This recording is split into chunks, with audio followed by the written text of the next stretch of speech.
With less than 3 months to go until Election Day, a watchdog group is warning of threats to the certification of the 2024 election. Citizens for Responsibility and Ethics in Washington, also known as CREW, has published a new report identifying 35 county officials who have previously refused to certify election results and may be in a position to do so again. 6 of the 8 states focused on this in this report are battleground states. Noah Bookbinder is the president of the group behind this report and joins us now at the table. Noah, thanks for being here. Thanks for having me. When I sat down with President Biden, he said he's not sure there's going to be a peaceful transfer of power. And he said he has fears if Trump wins, but if Trump loses, Trump, in his view, would continue to contest the election as he did in 2020, refuse to concede, even to this day, the 2020 election. That's at a very macro level.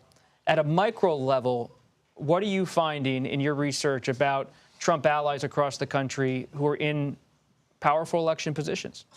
Yeah, we're finding more than 30 election officials, many of them in key states, who have refused to certify elections, in a lot of cases in pretty low-profile elections, in 2022, even 2023, in primaries this year, in what seems to be kind of a dress rehearsal for this fall, when the stakes will be a lot higher, when Donald Trump, who is the person who has kind of spread this idea of that elections can't be trusted and need to be challenged, is going to be on the ballot. And so I think we have every reason to think that many, if not all of these folks, and maybe some others, will be refusing to certify elections in the fall, which is contrary to law. But the good news is there are things that states can do about that, and that some states are already doing.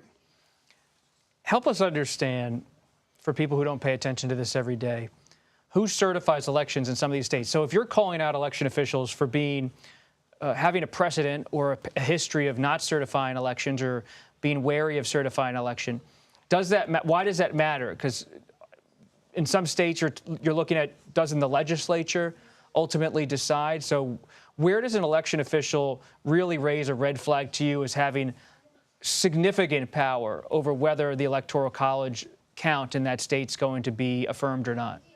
Yeah, so first of all, in every state, there are legitimate ways to contest election results. If there are questions about fraud or questions about the count, in some cases you can go to court, you can go to election boards.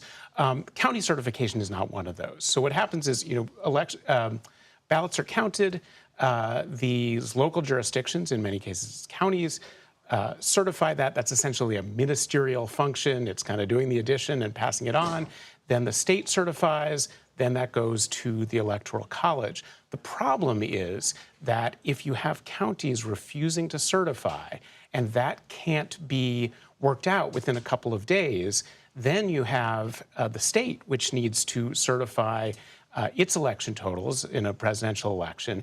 And if they don't have final numbers from all the counties, it's not entirely clear what states will do. That can take some time. Then you get to the point of the Electoral College and even of congressional certification. And if you don't have final numbers from those earlier stages, it can really have a cascading effect that can call the whole election into question. And that's why these things need to be worked out and worked out quickly. Where would ground zero be, in your view, of where there could be a problem post-November 2020? I mean, I think ground zero is in Georgia, because what you have in a lot of these states is county officials who, in some cases, have questioned elections, have refused to certify them, and in most cases, state officials have acted quickly and decisively to reverse that, to take legal action. In Georgia, you have a state election board that, as of now, is working to actually empower counties to refuse to certify or to delay certifying, which is the opposite of what's happening in almost every other one of these states. And that is really troubling and something that I think will require a lot of attention, maybe some legal action between now and the election.